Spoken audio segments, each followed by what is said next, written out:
recognize the name Martin Cooper, but you spend hours every day worshiping one of his creations. Worshiping it? Is he the one that came up with the toilet?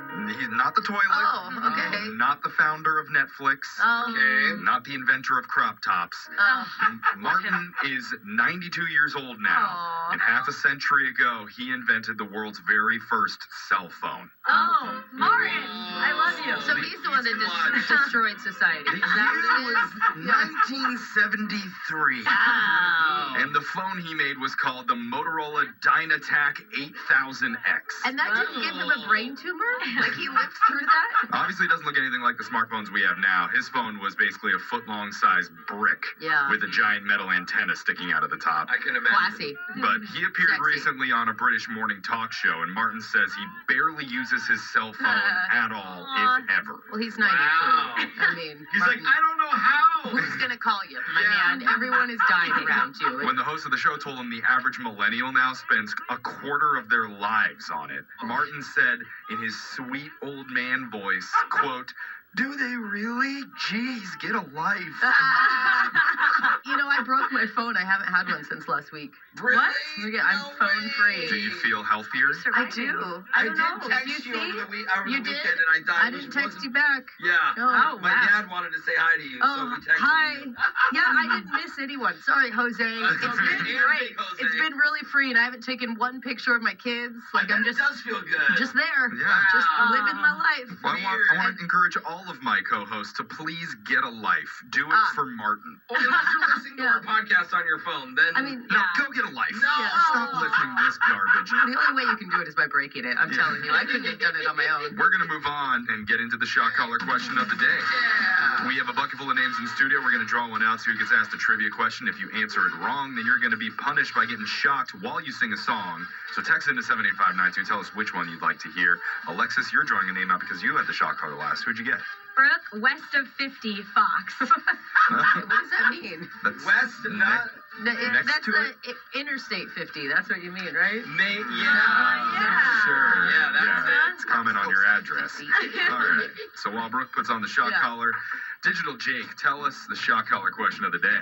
Well, if you look at the way grocery stores were 20 years ago compared to now, there's a lot that's changed. Okay. Aisles maybe a little wider, grocery carts a little smaller, security guards a little sleepier. Yeah. But I bet you haven't noticed one major change. The term is called psychological priming. By adding more of one particular product, researchers have found that stores can secretly influence your behavior and encourage you to spend more money without you realizing it. Really? Researchers found that if you get people's nose and saliva glands working, they become much less disciplined shoppers. And because of that, over the last decade, the area for a certain product has doubled in size in grocery stores. Please, Brooke, tell me what that is. Something we've seen a lot more of in the grocery stores, I've noticed, is more branded, like, partnership food items. Like Mickey Mouse macaroni, Sesame Street strudel. And one thing, because he said if it gets you salivating, it makes you buy more. One thing that gets me salivating is Thor's eggplant parm. Okay. They do a lot of Marvel advertising right now on all the products, and it makes me very, very hungry. That was not useful at all. Information. It's not going to be Thor eggplant, okay? Are you sure? I worked in a grocery store, okay? And one thing, and it was a while ago when I did that, because I've been doing radio for so long. And I West of think 50, yeah. one thing you have to think about, if they want you to spend more money, it's going to be the more pricey products, right? So it's going to be maybe the meats. Like maybe there's double the meat area. Or the other one I was thinking of that is just huge is cereal. Yeah, Cereal takes up cereal so aisle. much space It is now. like a whole aisle, even with the healthy cereals. Yes. Hmm. Like if you go to the Cheerio section, I don't know if Cheerio is paying for that space, but they have so many Cheerios. Yeah.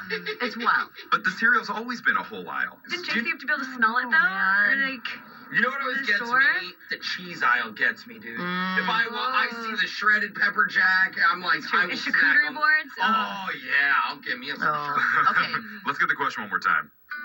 In the last decade, grocery stores have been turning to psychology to get customers to buy more, and researchers found the second biggest way to get shoppers to part with their hard-earned dollar is by playing holiday music, because it puts you in a happy spending mood. It does put me in a So good that's why mood. they started in August. Yeah. But I need you to tell me the number one thing the stores have done that's been a huge success. And I'll give you a hint too.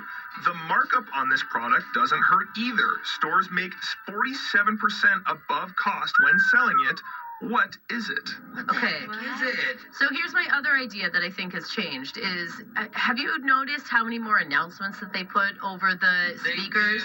Where they're like, hey, in the deli section, we've got delicious ham, and you can buy it now for X amount of time. You know what gets me? Fried Chicken Friday. Oh, my God. Fried Chicken Friday. Get one piece, but So get one free. delicious. I'm like, Best of that alliteration too, otherwise you're not interested. Yeah, it's true. As soon as I walk in the doors, I always see those giant soda package displays. Yeah. And maybe they spell something subconsciously or have an arrow pointing to the Thor's eggplant parmesan. Okay, you can go in And that's why I want it so bad. I'm gonna go against Thor again. I just feel like I just keep going back to the cereal for me. I mean, you are right. I will say, last time I walked by the cereal aisle, I noticed how many new cereals I didn't know were around. Like, it's almost like they want to get your attention. And they're putting all the snacks in there too. Yeah. Deli or cereal? What do you guys think?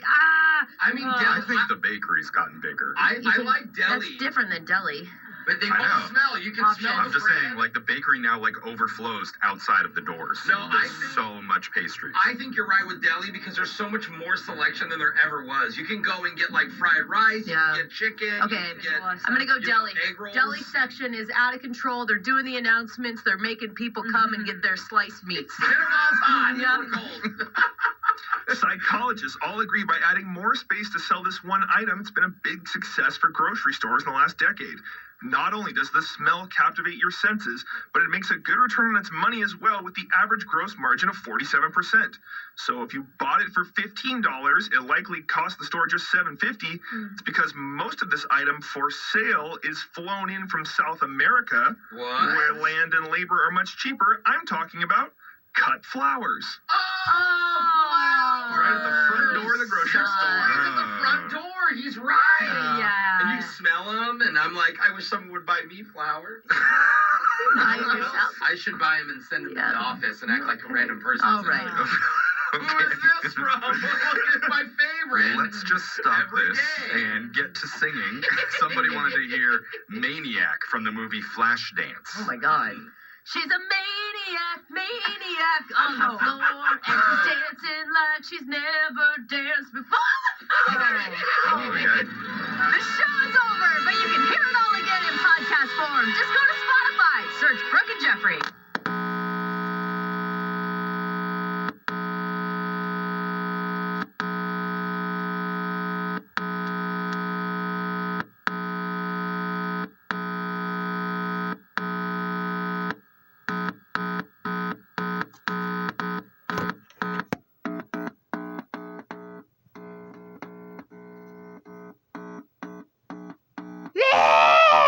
Yeah!